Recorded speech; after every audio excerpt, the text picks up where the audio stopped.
Welcome to your source for research, innovation, news, insights, and commentary, Research Business Daily Report, where we're sponsored by Google Consumer Surveys, providing easy answers for every business decision. First half 2013 Ipsos financials became public last week, and as was true 3 months ago, the research giant has shared some important macro nuggets. It called the marketplace tense, saying economic growth continues slow in Europe as well as in emerging markets, and cautioning that new interdependence between countries and regions is making the current economic situation worse than back in 2008.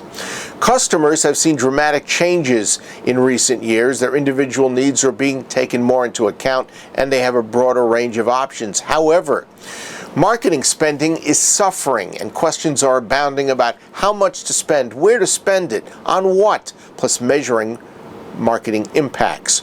Ipsos management says it is hard to answer all these questions with accuracy and certainty. Overall, it expects MR industry business growth for this year to be at less than 3%.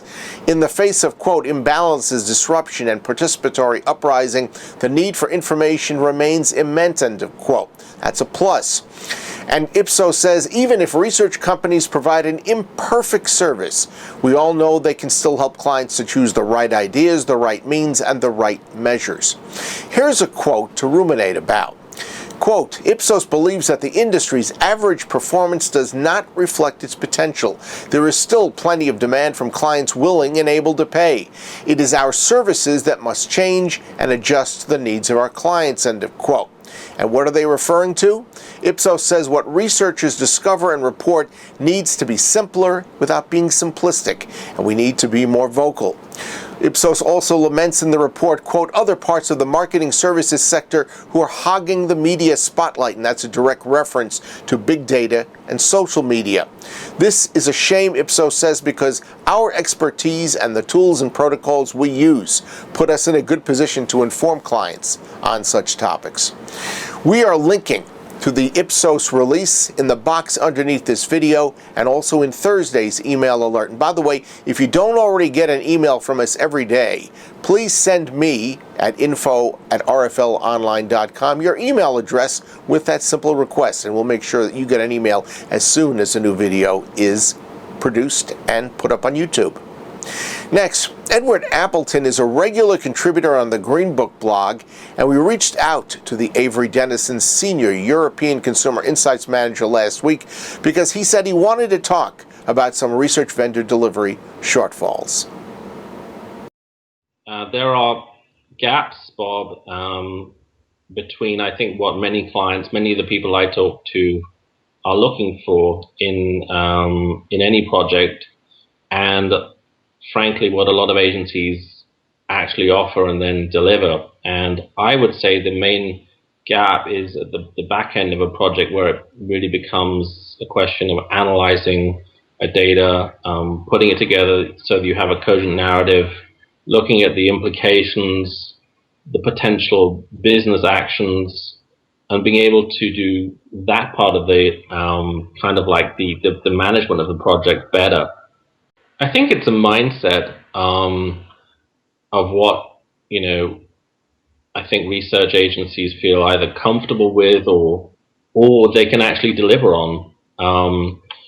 If you contrast what a consultancy would offer, they would look at hypotheses and then they would look at potential impacts from certain findings. And they would look at avenues, they would go into scenarios. And then they would give you a bill for something that's 5 times more than what you normally would pay for research. Which is a positioning issue.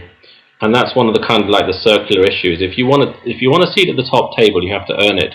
And on whose onus is it to prove that you deserve the seat? It's on us.